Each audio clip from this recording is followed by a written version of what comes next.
Alors que s'ouvre cette nouvelle édition de la Nuit des idées, je crois que cela vaut la peine de se poser la question. Le présent est-il quelque chose à quoi l'on puisse faire face?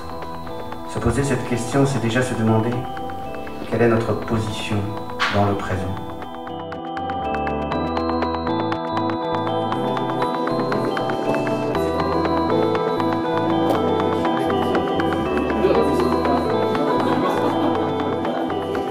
Que se passe-t-il dans cette amnésie de l'Europe qui oublie ce qu'elle est, non seulement ce qu'elle a été, mais ce qu'elle est, et qui ne veut pas accueillir ce qui représenterait ce qui est l'identité européenne même, c'est-à-dire la multi-appartenance.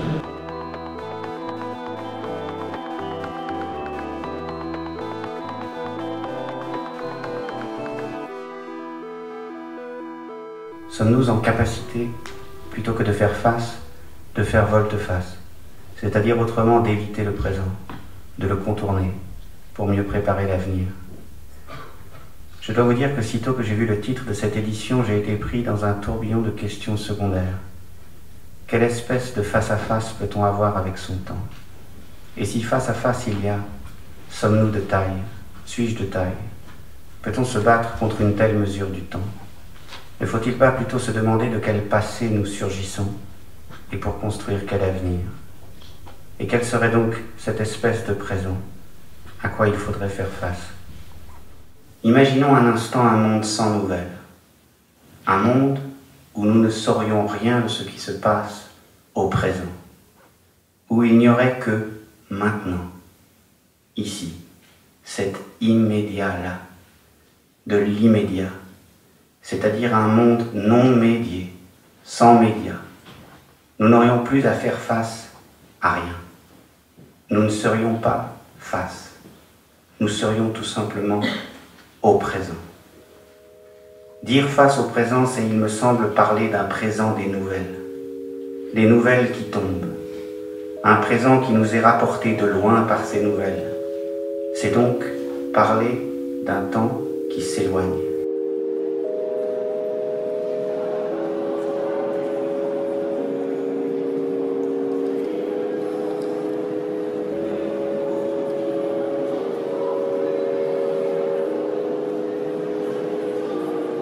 En fait, quand les gens arrivent, ils choisissent sur le programme la table où ils veulent s'installer.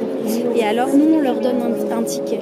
Et en fait, on a 9 places par table. Et vous pouvez être aussi simplement spectateur si vous ne voulez pas participer à la discussion.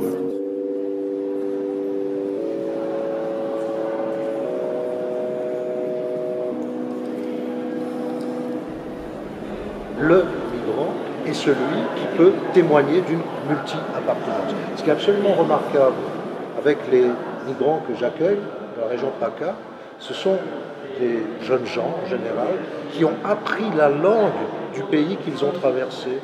C'est-à-dire que les Érythréens qui parlent amharique ou tigrignane ont ensuite appris l'arabe en traversant le Soudan et la Libye, puis ensuite l'italien en traversant l'Italie, et maintenant parlent français.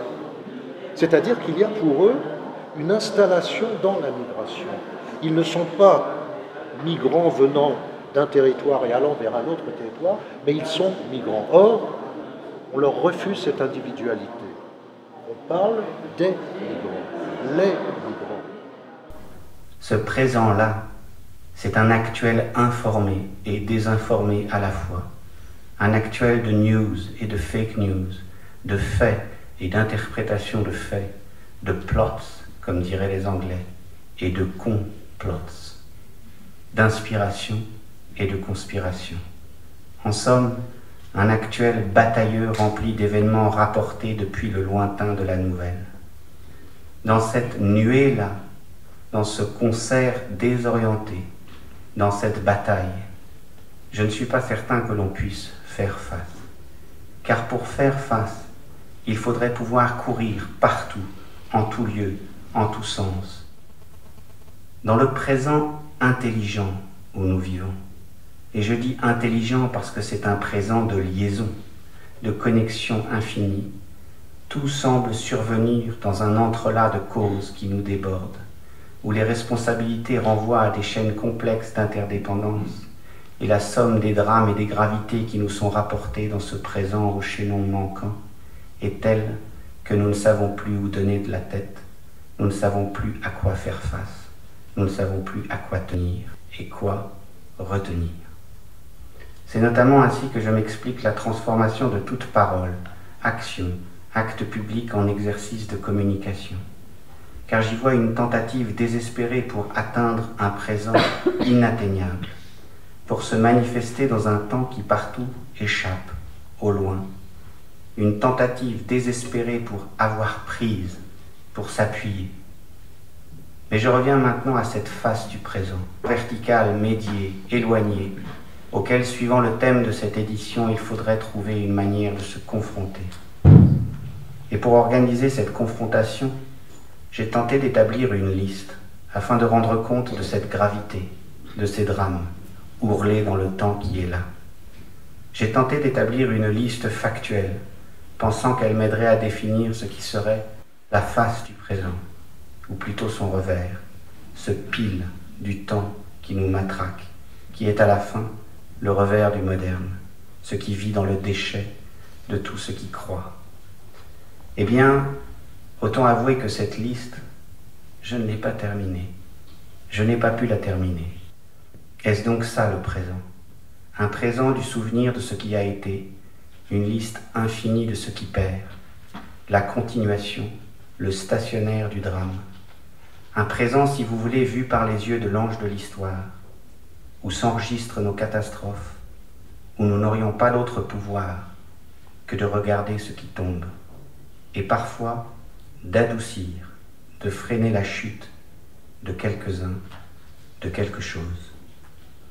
Il y avait en haut de ma liste ces événements liés, disons, au climat et à la nature, puis j'ai dû très vite en venir à des considérations plus conjoncturelles. L'élection de quelques démagogues, je m'en souviens. Le tournant autoritaire de nos démocraties, je m'en souviens. La militarisation des forces de police, je m'en souviens. La répression des minorités, je pensais alors au camp de déportation pour les Ouïghours en Chine, ou les homosexuels en Tchétchénie, ou les Indiens de l'Amazonie au Brésil. 3 petits points.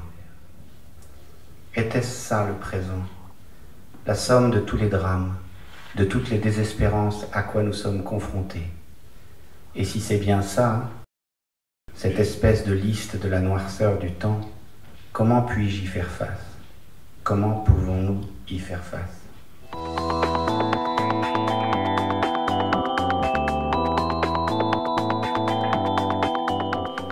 La présence, c'est le contraire de ce que je comprends de ce mot présent. Si le présent c'est ce qui a lieu, ce qui m'est présenté, donné en présent, qui est plus ou moins dramatique, si le présent c'est aussi cette espèce d'hypnose, de captation de l'attention, de rapt quotidien par l'urgence, que l'on déchiffra il y a de cela quelques années sous le nom de présentisme, si le présent c'est au choix ou tout ensemble, le triomphe des algorithmes, la mort des migrants, la victoire de Bolsonaro, la guerre en Syrie, la prochaine mission sur la Lune du gouvernement chinois, les désirs des transhumanistes de triompher de la mort, la découverte d'exoplanètes, le devenir quantique de la vie, la destruction de la forêt, l'augmentation du niveau des eaux.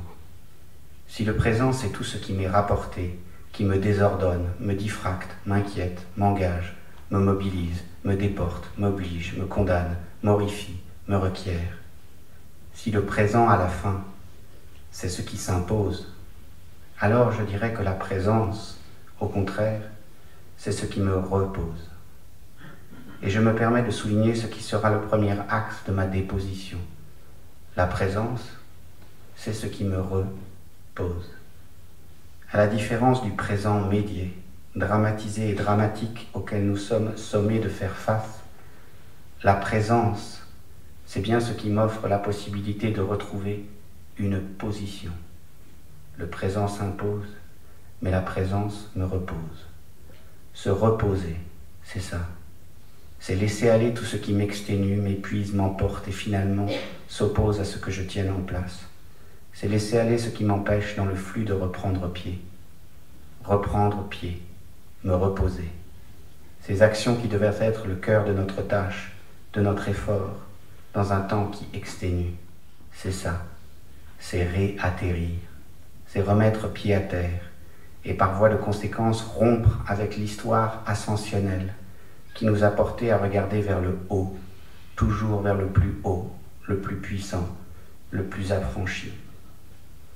Se reposer, c'est penser comment nous devons changer notre position, c'est se demander comment être terrien, et ainsi apercevoir cet horizon dont j'ai fait le titre de cette intervention, comment parler au-delà de nous, comment rompre avec nos habitudes ascensionnelles, et j'entends par cette ascension cette manie d'aller vers toujours plus de pouvoir, plus de contrôle. Cette ascension que notre espèce, en faisant le constat de la ruine qu'elle a semée, se prend à vouloir poursuivre sous le nom de progrès.